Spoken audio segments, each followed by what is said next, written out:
creates questions the human mind cannot answer. Out of reach, past all we can see, hear, and touch, beyond all we understand, lies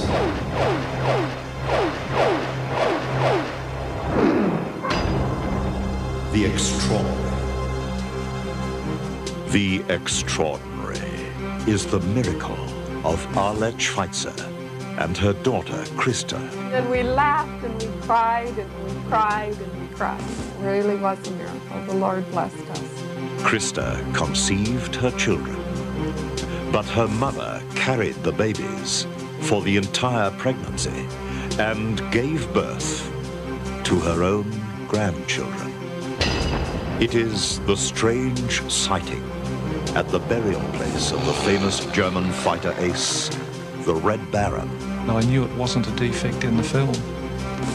It was just inexplicable how it got there. The man standing by Baron von Richthofen's grave did not exist. The extraordinary is the impossible journey of Easter Island's giant volcanic statues.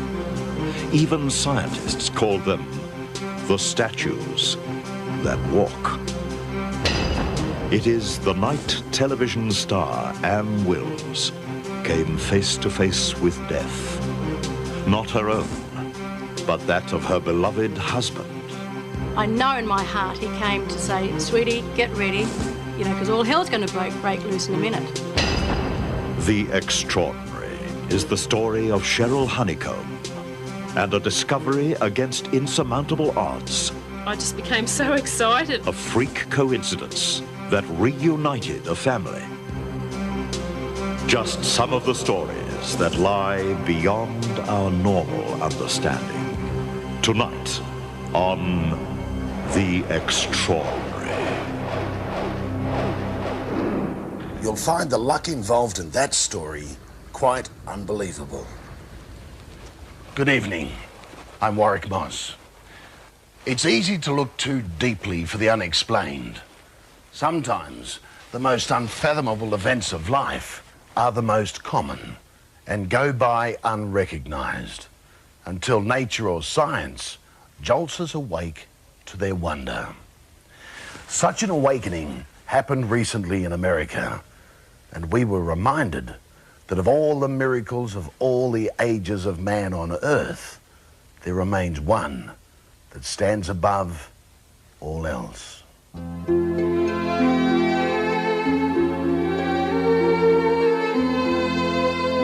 Birth, procreation.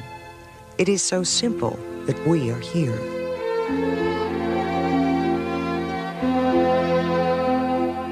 It is everything, yet so common that its occurrence surrounds us every moment, in every place, far and near.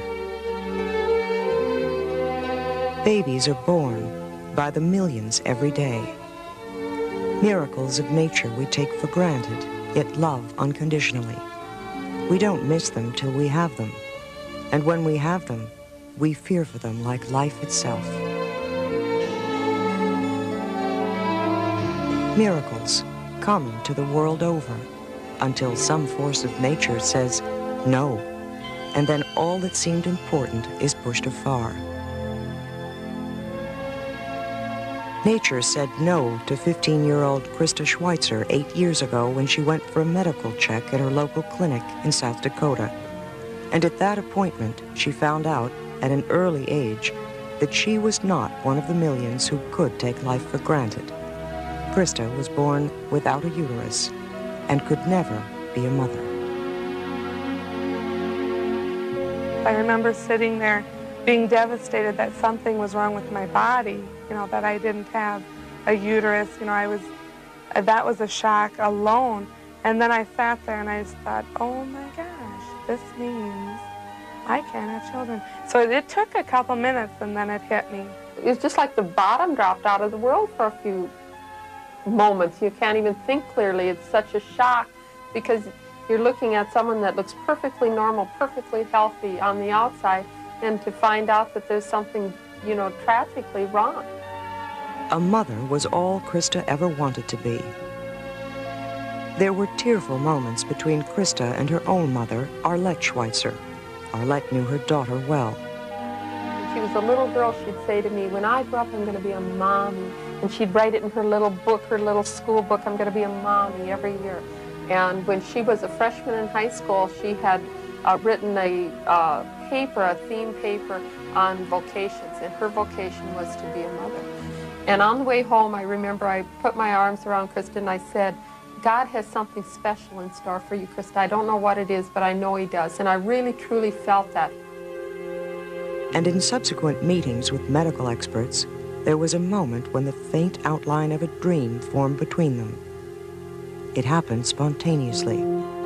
I was thinking of all the things that were happening in the medical field, and so I kept thinking something will happen, you know. We were talking about like test tube babies and what could be in store for me, and then that's when he said, do you have a sister? And I said, no, I don't.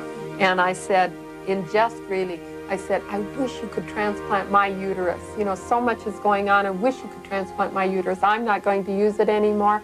We were just talking about how I had my ovaries. I could make a baby, but I couldn't carry a baby. And he just looked at me and he said, how old are you? And when he said those words, how old are you? It was just as if a light went on. And I knew immediately what he was thinking. That was unreal, because that was, my mom always says a light bulb went off, and it did. We just went, oh my gosh. I remember saying, when you get married and when you're ready to have children, I'm going to carry your children for you. It became an unwritten agreement between Arlette, Krista, and a doctor at America's famed Mayo Clinic that when the time came for Krista to have children, they would attempt what had never been done before. Arlette would carry and give birth to her daughter's child. She would give birth to her own grandchild. 6 years later, Krista met and married Kevin Yucatil. From the beginning, she explained to him that while she was able to conceive a child, she would never be able to carry one. When he learned of the plan for his mother-in-law to carry their baby, he willingly became part of the agreement. You know, I had a real good relationship with her parents and with Krista, and I just, you know, felt that it was meant to be, or that, you know, if that was the case of, you know, something we, you know, wanted to pursue, it would happen. A year later, the historic attempt was set in motion. It was stalled at first when the Mayo Clinic decided the procedure had too many unresolved ethical questions. But in Minneapolis, Minnesota, Dr. William Phipps, on the afternoon of February 21st, 1991, began the procedure to remove Krista's eggs. I was a little nervous, thinking about what my mom was going to have to go through. They retrieved the eggs from her, and they retrieved 11 eggs. And then using Kevin's sperm, they fertilized these eggs, and only 4 of them fertilized out of the 11. So 4 of them were actually embryos. And then they took those 4 embryos and they transferred them into me. And they're hoping out of the 4 that fertilized, maybe 1 will take. There was an anxious waiting period of 10 days, and Arlette received a call from the hospital laboratory. And the phone rang, and this nurse said to me, Mrs. Schweitzer, and I said, yes. And I'm in the middle of my living room by then. I was trying to get to a chair when the phone rang, and she said, I think I have some bad news for you. And I don't even know what I responded. And then she said, your test was positive. And the next thing I knew, I was on my knees on the floor. I was crying, and I just said, the nurse was so baffled on the other end, because she was thinking that I had I believe it's called a Norvac implant, or an implant to prevent pregnancies, because of course she wasn't aware of what was happening. And I said, just ask the doctor, and hung up. And then I dialed Krista, and I just screamed into the phone, you're pregnant! You're pregnant! Yeah, and I screamed, and oh boy, that was unbelievable. Because it was just like, all this we had worked for, it's going to happen. And then we laughed, and we cried, and we cried, and we cried. We just kept saying, I can't believe it, I can't believe it, you know. It really was a miracle. The Lord blessed us. And the long wait began. mother and daughter equally fretting over every moment and every day of the pregnancy. And next came the biggest surprise of all. Yeah, feel that? Yeah. That's gotta be heaven's nose and my lips. I'll be thrilled about that. They took an ultrasound, and as they put the ultrasound on my tummy, I was just laying back to make the sign of the cross, and Krista screamed out, "Is that them?" And when she said them, my eyes flew open and my eyes met her, and we could see two little hearts beating. Ding, ding, ding, ding, ding, ding on the screen. I don't know how I did, but I just said to the doctor, "Is that them?" And then Mom just started crying, and she said, "Two of them," and the doctor said, calm down, everybody," because we were starting to get hysterical then. At that moment, Krista learned she was to become the mother of twins. Arlette knew she would give birth to her own twin grandchildren. I walked up the front steps, and he said, "How's the baby?" And I said, "They're fine." And he went, "How many?" Oh, 3 steps back. Yeah. He goes, "How many?" And I should have said 3, but I didn't. I said 2. There were concerns about how mother and daughter would handle the unique arrangement psychologically. It did strike me as a little bizarre, you know, when you first hear of it, and also I thought that Arlette may bond with the baby and then give it to Krista. You know, you hear about those things, and you just, all those things ran through my mind, and I think they ran through a lot of people's minds, except Krista and Arlette. I was an instrument, and that's all. I was just sitting on the nest for Krista, and I was so proud to be able to do it. The pregnancy went smoothly until around the 8th month. We were watching the Minnesota Twins play baseball, and all of a sudden I just felt a pop, and my water broke while I was in the next room. And so I just stepped out of that room, and I just put my hands on my hips, and I said, "Get a towel and call Kevin." And on the 12th of October in 1991, the first children born to their own grandmother made history in the medical world. Chad was born first. Krista just started to weep. She she was crying. Her whole body was just crying. And just a minute later was Chelsea, and Dr. Carlson again yelled out, "It's a girl." And the whole room erupted. The nurses and the pediatrician, Dr. Heineman was there, and the anesthesia, everybody was clapping and cheering, and I can remember all this going on around me, all these happy faces, so happy for us. And then Krista just literally broke down, and she laid her head on my chest, and she looked into my eyes, and she said, "I love you, Mom." And I said, "I love you, too." I'll never forget. And I carry a picture in my wallet because Krista ran right over to her babies. And she pulled down her mask and started kissing their feet, and I have a picture of that in my wallet, but I don't need to carry it because I'll never forget that sight as long as I live. And she just kissed on him and kissed on him and kissed on him, and I remember watching her, and it was just the happiest moment.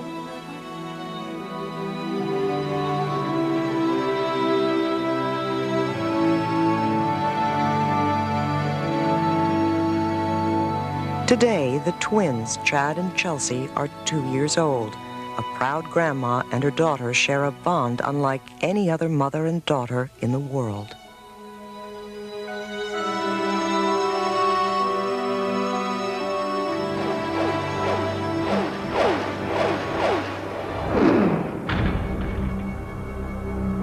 Last 2 years, we've uncovered many strange images captured on film and videotape. Few have been easily explained, and the one I'm going to show you tonight defies all logical examination. This photograph is historical and chilling. It was taken in a graveyard on the other side of the world. But buried away in all the fact and fiction surrounding the legendary German air race, there's one story that's never been told before. It was uncovered by accident, and it involves this photograph of the Baron's grave. A photograph that fascinates Australian military historian Bob Piper. Baron von Richthofen was buried on the 25th of April 1918.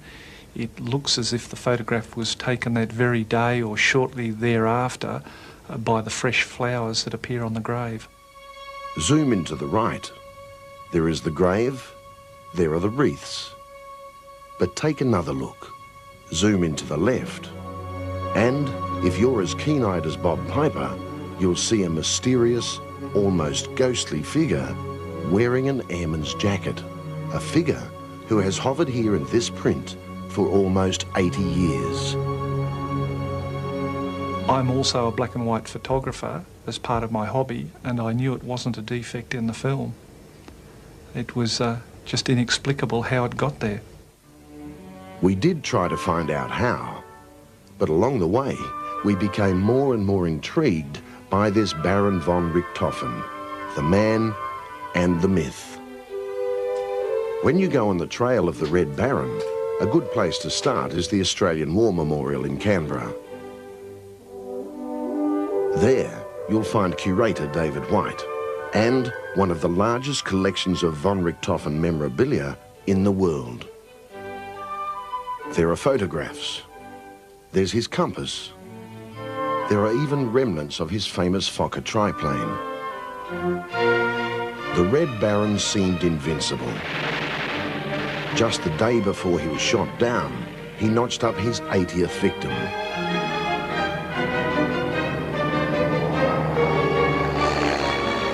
There's a superstition amongst airmen that to have your photo taken before you take off is extremely unlucky. And on this day, it was unlucky for Baron von Richthofen. He had his photo taken with his dog, Maritz, and sure enough, it was his fatal day. That fatal day was April the 21st, 1918. The Red Baron was locked in a furious dogfight over Australian lines in France.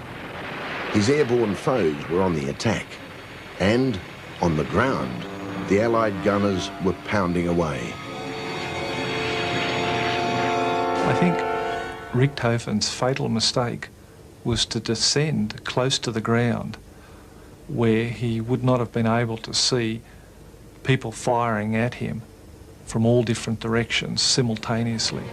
That was a fatal error, was to come down close to the ground pursuing another Allied aircraft, and as a result he became a victim of ground fire. That's Bob Piper's considered verdict. But for decades, historians have argued over just who killed the Red Baron. Originally, the theory was that Canadian Air Ace Captain Roy Brown fired the fatal shot. But these days, that theory is beginning to look shaky. It's impossible to determine at this stage who actually brought him down. It's almost 100% certain that it was Australian ground fire, because after all the fighting that had gone on and the hundreds of bullets exchanged in the air by Brown firing at him and from the ground and from the machine gunners in the Australian encampment, only one bullet struck a fatal blow. It hit von Richthofen through the chest, just under the right armpit, passed straight through his chest and exited on his left-hand side. Nevertheless, in an act of wartime chivalry, the Allies rallied together for one last act of respect. They buried the Baron with full military honours in France on April the 25th, 1918. Which brings us back to where we began, this photograph of the Red Baron's grave and the mystery mourner in the left of the picture. Some say the ghostly figure could be the Red Baron himself. Others think it's one of the 80 victims claimed by von Richthofen during his short but spectacular career. A final tribute, a final salute from one magnificent man to another. As a pilot myself and as an aviation military historian, it was immediately obvious to me that the clothing by the ghost-like figure in the photo was very much of World War I vintage. particularly the folding flap that used to come across the front to keep the wind off, and the general appearance of the figure and the person was of a World War I pilot.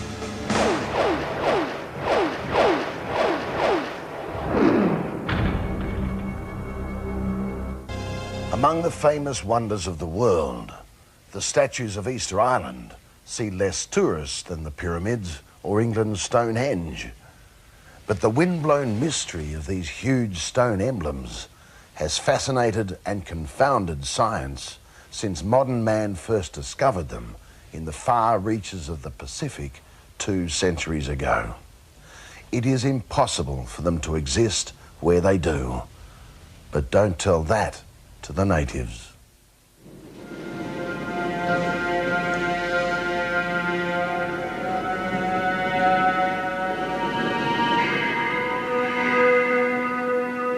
They are called the statues that walked.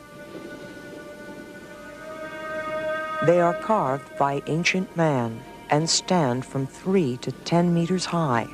The smallest of them weighs 20 tons, the heaviest 80 tons. And there is no way on earth they could have gotten where they are by the power of man or nature. They are huge yet fragile single volcanic stone structures that had to have been transported from a volcanic site 25 miles away over rough mountainous terrain and impossible cliffs. Yet here they stand on one of the most mysterious lost islands on Earth, Easter Island in the Pacific. Somehow carried to all corners of the island, the natives call Island with Eyes Toward the Sky. Tradition and history tells us, my father told me, that the statues moved by themselves. How? By flying or walking, I don't know. They always used to tell me that the statues walked. If you want to call me crazy, go ahead. There are 700 of the statues that walked, and geological experiments show that they all came from one single volcano.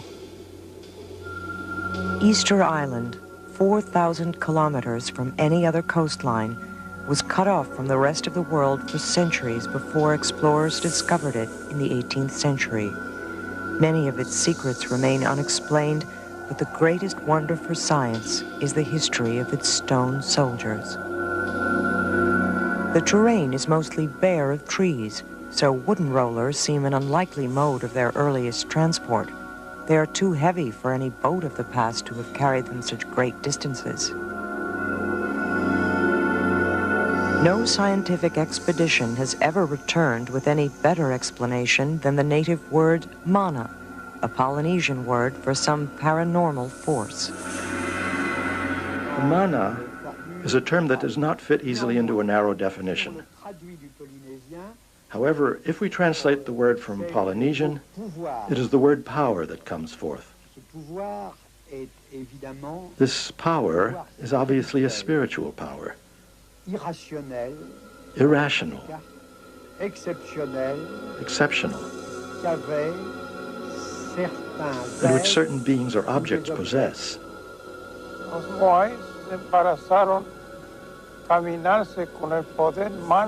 The statues move by themselves, walking, thanks to magic power, the mana.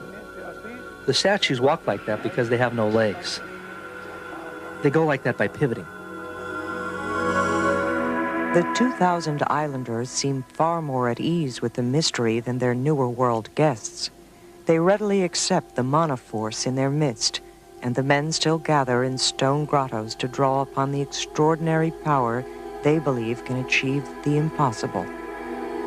They believe and say absolutely that they can move and displace large objects in the distance simply by the power of thought. Modern science has envisioned a sophisticated series of cords that could have been used to pivot the giant stones. The more imaginative suggest extraterrestrials had to move them via spaceship. They say anything and everything about Easter Island. They said so much that Easter Island always challenges the researcher's imagination. The most serious scientific effort to find an answer came in 1983 when an English botanist claimed to have found soil that, when analyzed, suggested a forest had once grown in the area. A French researcher claimed to have discovered a palm tree seed. So far, though, it's all just theory.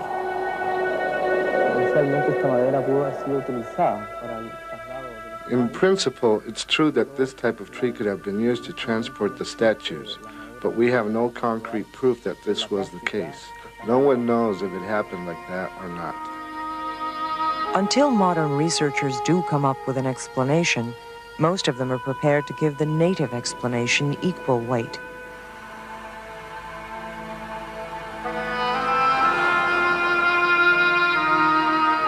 They are free to think what they want. There are people who believe that Moses crossed the Red Sea by parting it. That is totally respectable. If the people believe that one could transport statues of rock by simple willpower, it is simply a question of faith. Whatever the origin of the statues that walk, they clearly belonged in a time when Easter Island was a thriving kingdom of prosperity.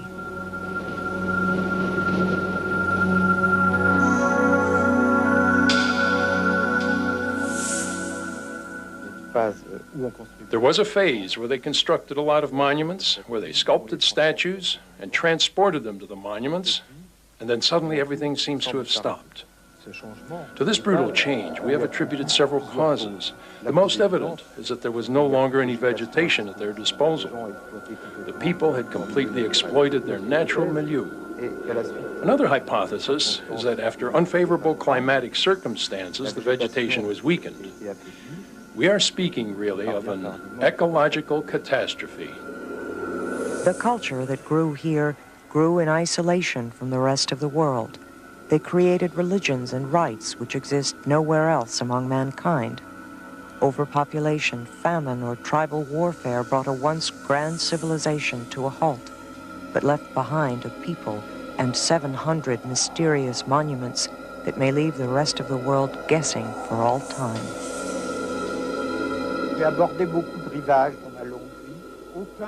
I've seen a lot of faces in my long life, but none have had that effect on me. I had the feeling I had touched, I don't even know what. Clairvoyance, or truthfully something that resembles nothing else. We may never know anything more about these volcanic colossi, except that they are statues, and they walked.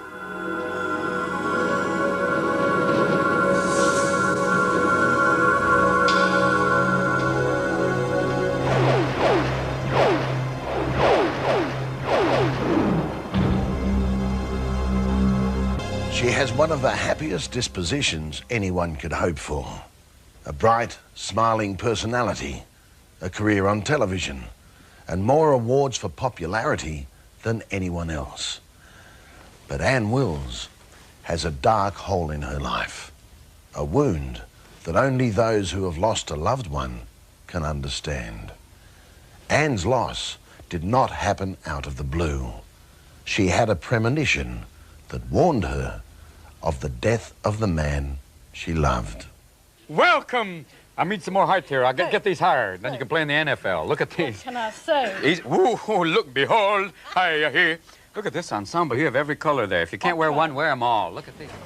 For more than 25 years, Ann Wills, Willsie to her friends and fans alike, has been Adelaide's most popular television star. She's the kind of performer who always attracts adjectives like madcap and zany. Listen, what can I say? And Willsie's certainly versatile. One night she'll read the weather. The next morning she'll be in the studio again for her own chat show. Then at the weekend, there she is, telling you all you need to know about movies. The versatility and the personality that's won her 19 TV Week Logie Awards. More than any other performer in Australian television history. Even the King, Graham Kennedy. But behind the public figure, there's another Ann Wills, more thoughtful, with a deep respect for things she can't quite explain. It's a side she discovered one Friday night in August 1980. That night, she was due to meet her husband, Michael, who was flying his light aircraft back to Adelaide from Melbourne. Michael had phoned Anne just before takeoff. He was fine, and the weather was too. So about 9:30, I was driving out to Parafield Airport, and as I was driving out there, I got the most uncanny feeling that I was being immersed into a hot bath of maybe oil. You know, it was the most secure, beautiful feeling. And I thought, golly, I'm a lucky girl. I'm driving this Porsche 928, which belonged to my husband, and I have a fabulous house. I have a fantastic job. Everything is going so well, and I know it's going to be going like this forever. And I got to Parafield Airport, there were no lights on, and I thought, oh, I've come to the wrong airport. I better go back and ring Adelaide Airport. So I got back into the car, and once again, this feeling was still there. And I thought, isn't it? Oh, gosh, I feel fantastic. I got back to our house, and I rang Adelaide Airport, and I said, is DQV, our plane, anywhere? Is it coming to you? Because I've been to Parafield, there are no lights there. And they said, we've been trying to contact you for 2 hours. We had a silent phone number because DQV's, we think it's gone down. The next day, that prediction proved to be tragically true. Michael's body was found in the wreckage of the single-engine Cessna. He was only 34. To this day, Anne doesn't know what caused the crash, but she has a fair idea what happened on that drive to Parafield Airport. I know in my heart he came to say, sweetie, get ready, you know, because all hell's going to break loose in a minute. So just get prepared. You know, it was a very, like, he was protecting me, because when I got back and rang the airport, they said, we expect you as the wife of a pilot, because he was flying his own aircraft, we expect you to hope for the best but expect the worst, which is what they tell everybody, you know. But I knew then he was dead before they found his body, because he would have rung me. He was one of those people who could find a telephone anywhere. And two other events, just days after Michael's death, confirmed Anne's belief. A group of us are sitting around talking, crying, laughing, reminiscing about Michael's life about 6 o'clock that Saturday night, the 1st of August, and one of the guys was saying, yeah, he told me I shouldn't buy that new Mercedes-Benz that I bought because he said something will go wrong with it. He said, and the whole exhaust pipe thing fell off this morning. And as he said that, a lock of his hair was lifted up as if by fingers, a whole 4 inches of it like that, and down again. There was no wind in the house. It was the middle of winter. And the 6 of us just froze because we realised that's how Michael used to playfully cuff him. Yeah, Smithy. He would have gone like that. And we believed that was him. He'd come to the house that time. And the very next day, it was, I think, a plant that he'd planted was a camellia bush, and it had never flowered in the 5 years we'd been in the house. One single solitary flower came out the next morning on the Sunday morning. Now, of course, you think it's all part of it, but it's incredible, isn't it, that something like that had happened, and it still never flowered the rest of the time I was in the house till I sold it. Michael's death devastated Anne and went close to destroying her career. For a while there, she thought she'd never be able to face the cameras again. But 3 things helped her back into the spotlight: an understanding boss, 40,000 letters of condolence from her viewers, and... I thought, well, Michael married me because I wasn't a wallflower, because I was a bit sort of outgoing, and if I now dug a hole and got into it, which is what I really wanted to do, he wouldn't appreciate that as, you know, that wasn't the wife he married. So I went back on television, and it was my greatest lifesaver, because while I was grieving, I had the help of other people loving me to get over the process, because it would take a long time. I appreciate everything in life now. It's incredible how you hold everything dear to yourself after someone's been taken away from you. You make sure that everybody's got insurance, or you make sure that couples don't argue, because, you know, it would have been devastating to me if the last thing I'd ever said to Michael was an argument, but the last thing I said to him on the phone was, love you, darling, see you tonight. So, you know, I'd said my goodbyes. A lot of people are deprived of saying goodbye.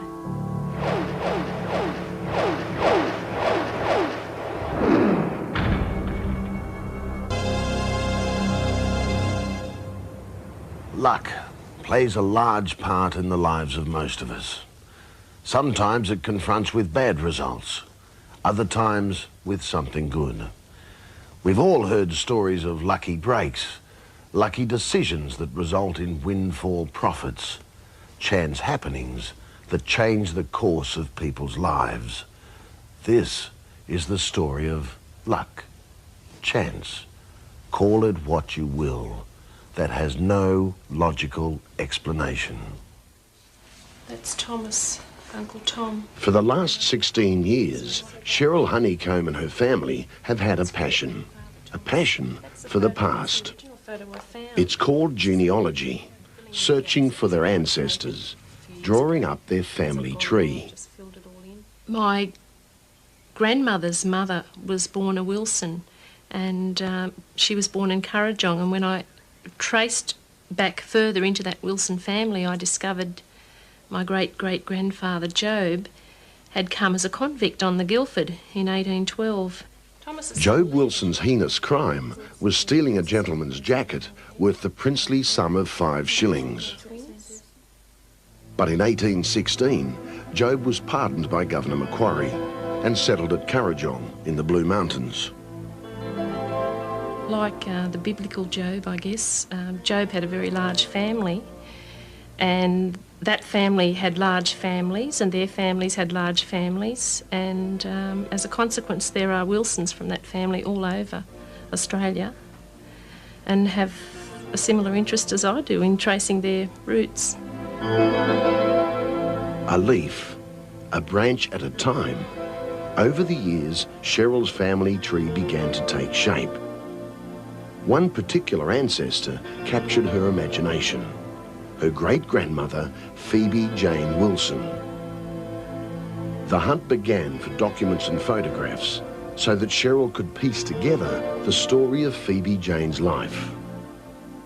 My sister, who was really aware of this at the time, managed to locate a photograph of our great-grandmother, Phoebe Jane, and borrowed those from a distant cousin, took them home, took snaps of them, and then we were able to have a permanent record, although not the original photograph. It was a permanent record for us to keep the photos within the family, and they were returned.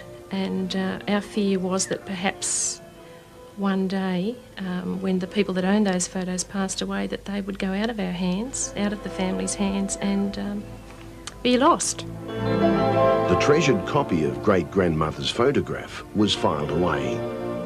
Cheryl Honeycomb didn't really think too much about it until one Saturday in July last year. That morning, she set out to do the shopping, but by chance, she was forced to make a detour. The detour took her past a little antique shop, one she'd never noticed before. And I just felt an enormous urge to call in and have a look. I just felt like it was my day, there was something there for me. So I pulled in, walked into the shop, and sitting inside the door, there was a dresser, an old dresser, and sitting on the dresser was a photograph, which of course I recognised immediately because I had a copy of the same photograph at home. And I just remarked straight away, that's my great-uncle. Great-uncle Tom, in fact. A Wilson from the same branch of the family tree as great-grandmother Phoebe Jane. That discovery whetted Cheryl's appetite, and she began rummaging through the store, looking for more Wilson family memorabilia. By now, the owner too was intrigued. As I was asking him, I noticed up on top of another cupboard there was a large photograph of my auntie, Auntie Alice. That was Tom's wife. And I just became so excited, and I said asked the man, did he have any more photographs? And he said no, he didn't have any photographs. With 2 precious original photographs in her possession, Cheryl wasn't about to give in easily. And it seems the owner must have had second thoughts. He emerged from the back of his shop carrying a large framed picture, a portrait of a stern, imposing lady from another era. And he said, well, and I suppose this is your grandmother? And my mouth just dropped, and I said, no, it's my great-grandmother. And I don't know whether he actually believed me or knew what to make of me, but that was definitely them. And I have the copies of the photos to show at home. A third original, the photograph of Phoebe Jane, the very portrait Cheryl and her sister had copied. Somehow, that photograph had left the family and made its way to this little antique shop, the shop Cheryl had inexplicably entered. So, quite by accident, Cheryl had realised both her greatest fear and her greatest joy. The fear that the photograph of her grandmother would pass from the family's hands. The joy that she, of all people, would recover it and return it to its rightful place, the Wilson Family Archives.